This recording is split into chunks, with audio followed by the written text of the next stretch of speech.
뉴스파이팅 패싱입니다. 월요일 3부 이슈 인터뷰 시작합니다. 김건희 여사가 공천 개입 의혹의 핵심 인물인 명태균 씨가 살라미 폭로를 예고해서 정치권의 파장을 불러일으키고 있는데요. 오늘 윤 대통령과 한동훈 대표의 면담도 있을 예정인데 이 대반응도 궁금해집니다.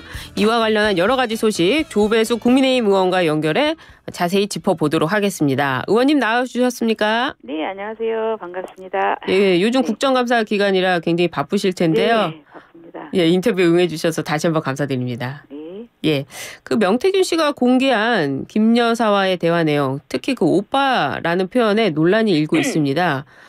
명태균 씨도 친오빠라고 인정을 했는데요. 이런 의혹 어떻게 보셨습니까? 네, 이 명태균 씨가 일종의 이제 선거에 이제 관여하는 선거 브로커라고도 볼 수 있는데 그 한 사람이 지금 나라를 들었다 놨다 한 지 한 달이 넘었습니다. 근데 누구 한 사람 나서서 말끔하게 설명을 못 하는데요. 진실을 지금 철저하게 밝혀내서 어떤 응당한 조치를 하지 않으면 네. 이 명태균 게이트가 모든 국정 이슈를 빨아들이는 블랙홀이 될 수 있을 것 같습니다. 그리고 또 되돌아보면은 제 명태균 씨 그 의혹이 커지는 동안에 대통령실 대응이 좀 불씨를 키웠거든요. 의원님 지금 말씀 중에 죄송한데요. 네. 저희가 좀 목소리가 잘 안 들려서 그래요? 좀 힘있고 활기차게 대답해 주시면 좋을 것 같습니다. 좀 너무 바쁘시고 힘드시죠? 여보세요? 네, 지금 잘 들리시나요? 네, 잘 들립니다. 네.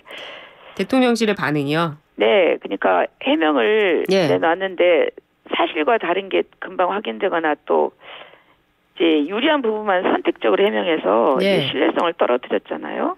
예. 근데 이제 명태균 씨 이야기가 어디까지가 진실이고 어디까지가 허풍인지 이 제3자는 보통 알 길이 없습니다. 네. 그래서 사실은 이 사건의 진상은 윤 대통령 부부하고 대선 캠프의 핵심 관계자밖에 모르니까 이제 이 대통령실하고 대선 캠프 관계자가 정확하게 이제 해명을 해줘야 돼요. 예, 그래서 무엇보다도 저는 윤 대통령 부부께서 적극적으로 결자 해지에 나설 필요가 있다 이렇게 봅니다. 그 언론의 어떤 이런 반응은 어떻습니까? 명태균 씨가 한 언론과의 인터뷰에서 내가 이거 수사를 하면 대통령 한 달 안에 하야하고 탄핵시킨다 하고 그 다음 날에는 또 사실은 그거는 허풍이었다라고 이야기하고 또 최근에 이 친오빠 발언도요. 대통령실에서 친오빠라고 해명을 하니까 이 명태균 씨는 아니라는 식으로 반박을 하더니 최근에는 또 친오빠가 맞다. 그러면서 언론을 골탕 먹이려고 그런 것이다 라고 이렇게 이야기를 하는데 그냥 명태균 씨의 말이 나오면 단독을 달고 보도하고 또 그것을 아니라고 하고 이런 부분에 끌려다니는 것도 문제 아닙니까? 그렇죠. 지금 그 명태균 씨가 이제 대통령실이나 이런 쪽에서 적극적으로 해명을 안 하니까 이제 언론들이 명태균 씨 그 인터뷰에만 목을 메고 있는 걸 잘 알고 있거든요. 그래서 제가 볼 때는 이 상황을 보면서 자기 말에 의해서 정치권과 언론이 요동을 치고 좌지우지되는 거를 이거를 좀 즐기는 게 아닌가 하는 그런 생각도 들고요. 즐기는 것 같다. 예. 저는 이 민주당하고 또 이제 야권 그리고 또 언론에서 저는 이 명태균 씨가 과거에 그 창원시 공무원한테 승진 대가로 현금하고 골프채 받아서 이제 그 사기 혐의로 유죄 판결 받은 일이 있거든요. 네, 그렇습니다. 그리고 또 창원시장에 출마하려던 한 후보자를 위해서 여론조사 하고서 자기가 운영하던 시사 경남의 그 결과를 공표를 했어요. 그래서 선거법 위반으로 또 처벌받은 전력도 있고 저는 민주당도 그렇고 언론도 그렇고 이 명태균 씨의 이런 과거 전력 그리고 지금까지 이 말을 이 말했다가 또 저 말했다가 좀 왔다 갔다 하잖아요. 그래서 이런 상황과 가능성을 좀 모두 열어두고 감안해서 발언을 좀 판단을 해야 될 것 같아요. 그래요. 알겠습니다. 이런 상황 속에서 지금 국민의힘 대변인이죠. 김혜란 국민의힘 대변인이 자신의 SNS에 자신의 배우자를 오빠로 지칭하는 사적인 내용의 글을 올렸습니다. 그런데 이 단어를 두고 일부 의도적인 조롱이다라고 지적이 나왔는데요. 어떻게 보십니까? 네, 저도 이제 그 내용을 들여다 보니까 이제 사실 자기가 이제 뭐 결혼 20주년을 맞아가지고 자기 개인의 뭐 사생활 뭐 이런 성격의 글이긴 해요. 그런데 네.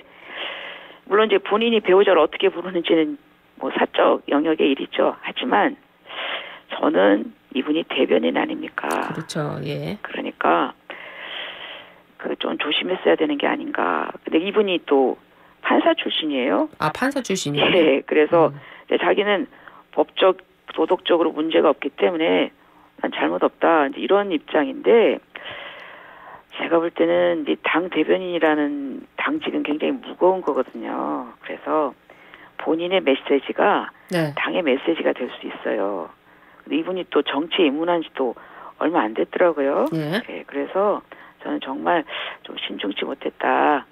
그래서 당 차원에서도 이제 추경호 원내대표가 네. 이제 그런 좀 신중해야 된다. 이런 경고를 한 거죠. 예. 네. 법적으로 뭐 도덕적으로 문제는 없었습니다만은 정치적으로 신중하지 못했다 이 말씀이시네요. 더군다나 지금 타이밍이 오늘 또 대통령하고 한동훈 대표하고 그렇죠. 또 예. 지금 면담을 하는 그런 시점이잖아요. 네. 네. 근데 아무튼 조심했어야 된다. 이거 너무 신중치 못했다. 예, 이런 말씀을 드립니다. 네. 뭐 더 추가적으로 드리고 싶은 질문이 있는데 또 시간이 되면 저희가 질문하도록 하고요. 명태균 씨가 김 여사와 나눈 대화 사진이 2,000장이 된다면서 폭로를 또 예고하기도 했습니다. 이게 진짜일까요? 허풍이라고 보세요? 글쎄요. 근데 일단은 이제 뭐 오빠라는 카톡 캡처 이게 언론에 보도가 됐잖아요. 네. 또 나중에는 이거 뭐 장난친 거라고 했는데 근데 또 그 내용을 보면은 무슨 대단한 그런 내용이 아니고 어떤 그냥 사적 대화죠. 예? 예. 물론 이 김 여사께서 명 씨하고 이런 대화를 나눴다는 사실 자체가 좀 부적절하긴 하죠. 그런 우려는 있는데 두 사람 간의 대화 내용이 무슨 공적 영역에서 실제로 개입된 정황도 없는데 저는 좀 지켜봐야 될 것 같고요. 그리고 또 이 명 씨 얘기가 허풍인지 아닌지 뭐 그건 어떻게 보면 또 중요하지도 않다. 왜냐하면 추가적인 대화 내용이 공개된다 하더라도 또 그에 맞는 적절한 대응을 하면 될 거라고 생각합니다. 네. 네. 근데 위원님 법사위 소속이시고 오늘 명태균 의혹을 폭로한 강혜경 씨가 네. 법사위 국감에 출석하는데요. 네. 새로운 폭로가 나올 것으로 보세요? 네. 뭐 지켜봐야 되겠죠. 그런데 문제는 뭐냐면 강혜경 씨도 예. 직접 자기가 김건희 여사나 이쪽하고 직접 접촉한 건 아니잖아요. 그렇죠. 명태균 씨의 얘기를 들었을 뿐이죠. 네. 명태균 씨 얘기를 듣고 그런데 명태균 씨도 적절한 얘기를 했더라고요. 네. 그 사람은 제3자다. 근데 중앙에서 된 일을 어떻게 아느냐. 네. 그렇게 얘기를 했더라고요. 그러니까 뭐 강혜경 씨의 폭로는 별거 없을 것 같다 이 말씀이시네요. 아니 이제 글쎄요. 본인은 이게 중요한 일이라고 생각해서 하겠지만 다 명태균 씨 얘기잖아요. 그렇죠. 듣고 얘기하는 거예요. 그걸 이제 우리가 재판에서도 직접 현장을 보지 않고 그것을 현장에서 경험한 사람 얘기를 듣는 거를 전문 증거라고 하지 않습니까? 네. 전문 증거에 대해서 그는 이렇게 신빙성을 높게 두지 않죠. 그래요. 근데 그래서 오늘 뭐 지켜봐야 되겠지만 제가 볼 때는 본인이 직접 경험하지 않고 명태균 씨가 얘기한 걸 들은 얘기를 한다고 하면은 결국 결국 마찬가지 소용돌이 아닌가 싶습니다. 그렇군요. 민주당이 또 김건희 여사 특검을 또다시 재발의했습니다. 민주당이 이번 특검을 통해 명태균에 대한 의혹도 함께 규명하겠다 이렇게 밝혔는데요. 용산과 여당은 명 씨와의 거래는 꿈도 꾸지 마라 라며 경고까지 했습니다. 김 여사 특검 어떻게 전망하십니까? 지금 그런데 그 명태균 관련해서 김건희 여사의 그 공천 개입 의혹이나 네. 대선 여론 조작 개입 의혹은 명 씨의 지금 이제 일방적인 주장이잖아요. 그렇죠. 예. 그리고 또 사실 명 씨 로비대로 공천이 이루어진 바는 또 없어요. 예. 예. 다만 아까도 얘기했지만은 국민들 입장에서는 그 영부인과 그 명 씨 간의 연락 자체가 좀 부적절하게 느껴질 수가 있죠. 예. 상황을 좀 신중하게 지켜보고 당 차원에서 대응할 필요가 있는데 지금 현재 민주당이 특검이 몇 번째입니까? 그러게요. 예. 네. 그래서 저는 이 수사 당국 그리고 사법부가 자신들 입맛에 맞는 판단할 때까지 압박하려는 거죠. 저는 이건 전형적인 입법부의 권력 남용이라고 생각합니다. 사실 근데 저희들 여당 입장에서는 의석수가 부족해가지고 네. 뭐 저지할 방법이 마땅치가 않아요. 이 여론전에서도 좀 밀리는 것 같고요. 예. 그래서 좀 이게 답답한데 저는 이런 부분은 좀 국민들께서 보시고 좀 판단을 해주셨으면 좋겠습니다. 왜냐하면 지금 탄핵 그리고 특검이 지금 너무 남발하고 있잖아요. 예. 네. 근데 사실 지금 우리 굉장히 중요한 지금 시기입니다. 이렇게 민생도 문제가 있고 뭐 딥페이크나 이런 문제. 더군다나 지금 북한이 러시아에 지금 파병을 하는 문제. 이거는 굉장히 그 국가 안보상의 중요한 그 시점이거든요. 네. 네. 그런데 예. 이렇게 특검 탄핵 전국이 돼서 저희들도 좀 답답합니다. 아, 그렇군요. 예, 지금 이번에 뭐 독대와 관련된 얘기 좀 여쭤보도록 하겠습니다. 윤석열 대통령과 한동훈 대표 면담이 있습니다. 면담이라고 지칭을 했어요. 근데 그 한동훈 대표가 공개적으로 김 여사 활동 자제, 인적 쇄신, 필요 조치 협조 이렇게 3대 요구안을 들고 간다고 하는데요. 이 면담이 가능하고 또 성공할 것 같습니까? 그러니까 뭔가 이게 후속 조치가 있어야 되겠죠? 예. 예, 이제 후속 조치가 있어야 되는데 이제 한동훈 대표가 이제 이 그 3대 그 요구 사안이랄까 이제 이거를 언론에다 먼저 대외적으로 건의를 했지 않습니까? 네. 언론을 통해서. 그런데 이것은 사실 총선 때부터 그 언론 그 보수 성향 언론에서도 이 지속적으로 거론이 되어 온 거예요. 예. 한동훈 대표가 뭐 그것과 관계없이 그것이 아니라 전반적으로 어떤 중지를 모아서 이제 건의한 사안이거든요. 그러니까 제가 볼 때는 양측 모두 이제 어떤 구체적인 부분은 잘 마련을 해서 면담에 참여할 것으로 보겠습니다. 의원님 좀 힘 좀 내주세요. 대답할 때. 네, 제가 지금 아침이라서 지금 목이 잠겨가지고요. 그러니까요. 예. 들으시는 분들도 청취하시는 분도 출근길에 있습니다. 네네. 예. 지금 워낙 그 국감장에서도 그러시고 목소리도 크시고 전투력 넘치시는데 오늘 아침 약간 좀 힘드신가 봐요. 지금 목이 잠겨가지고. 그러니까요. 예. 죄송합니다. 아닙니다. 네, 힘을 내보겠습니다. 네, 힘을 내셔야 되지 않겠습니까? 네. 그래서 이 구체적인 요구사항이나 대안은 지금 공개된 바가 없어요. 그래서 이제 언론 보도 내용만을 가지고는 지금 그 예단하기는 좀 그런데요. 예. 저는 그동안 자꾸 어떤 그 면담 이전에 자꾸 어떤 소통이 안 돼서 언론이나 SNS를 활용해서 이게 대외적으로 좀 됐다고 보거든요. 그런데 저는 앞으로는 그렇지 말고 이번을 계기로 해가지고 그 계속 이제 좀 이런 면담이 됐든 독대 형태가 됐든 김 여사 관련 이슈 말고도 각종 현안에 대해서 좀 건설적인 논의가 좀 이루어졌으면 좋겠다는 생각이 듭니다.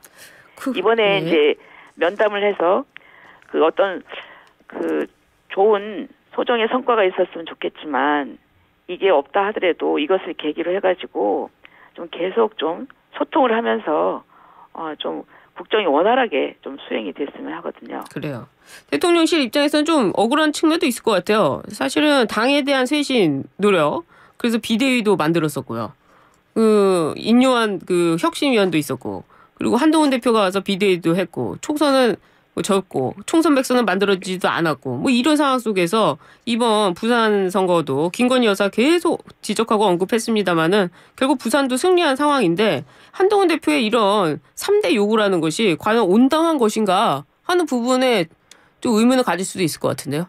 네네. 그런데 그런 입장 차가 있을 수가 있죠. 예. 예, 그렇긴 하지만 당은 좀 변화의 노력이 필요 없습니까?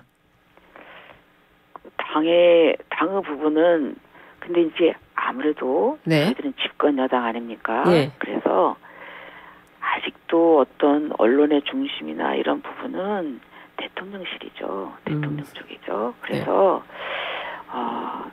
이제 당에서도 열심히 하겠지만 저는 지금 이제 저희들이 걱정하는 것이 이제 당의 지지율입니다. 네. 예. 아니 그리고 또 대통령의 국정 지지도거든요. 예. 그래서 당도 열심히 하겠지만 저는 조금만 더 이런 부분을 노력을 해서 좀 뭔가 변화하는 모습을 좀 보이는 게 좋겠다 이런 생각을 합니다. 그래, 알겠습니다. 이제 국민들은 좀 소통하는 부분에 있어서 좀 더 좀 소통이 되었으면 좋겠다 그렇게 답답하게 느끼고 계시거든요. 그래요, 소통. 네. 예. 알겠습니다. 다음 질문 해도 될까요? 네네네. 네. 지금 의원님이 호남 동행 특위 그 위원장으로 계시죠? 네네. 예, 국민의힘에서 호남 동행 특위를 출범했는데 이게 어떤 취지로 출범하게 된 것인지 짧게만 설명 부탁드릴게요. 네. 호남은 우리 국민의힘의 험지입니다. 네. 네, 그래서 지금 지역구 의원은 뭐 거의 전무하고요. 과거에 정운천 의원이 한번 지역에서 당선이 되셨는데 또 이정현 의원님도 네. 계시고, 네, 지금 거의 전무합니다. 그래서 그러나 우리가 호남을 배려를 해야 됩니다. 그렇죠. 그리고 예. 또 호남에 또 분명히 또 저희들 호남에 이제 그 우리 당이 계속 험지라고 그래서 그렇지만 이거를 계속 저희들이 노력을 해서 험지를 좀 양지로 바꿔놔야 되지 않겠습니까? 네. 그러기 위해서 이 호남 동행 특별위원회라는 게 21대 국회 때 정운천 전 국회의원님이 출발을 했습니다. 그래서 저희가 이것도 재추진하는 게 좋겠다 해서 한동훈 대표님께 건의를 드렸고 대표님 아주 쾌히 그리고 필요성을 공감하셔서 이제 출범을 하게 됐습니다. 네, 그래서 제2위 지역구입니다. 그러니까 그렇군요. 여기 있는 현역 의원님들이 제2위 지역구라고 생각을 하고 이렇게 결연을 맺어서 그 지역의 현안 그리고 예산 네. 법률적인 수요에 대해서 서로 소통하고 그래서 저희들이 거의 도와주고 그래서 우리 호남에서 국민의힘에 대한 국민의힘이 좀 사랑을 받는 그런 정당이 될 수 있도록 저희가 노력하고 있다는 그 표현입니다. 예. 지난 총선에 국민의힘에서 호남권에 대한 비례대표 약속을 못 지켰다 이런 부분 굉장히 비판이 많았는데요. 뭐 이제라도 출범을 한다 이 말씀이시군요. 알겠습니다. 네. 오늘 나와주셔서 감사하고요. 여기까지 인터뷰 듣겠습니다. 네. 지금까지 조배수 국민의힘 의원과 함께했습니다.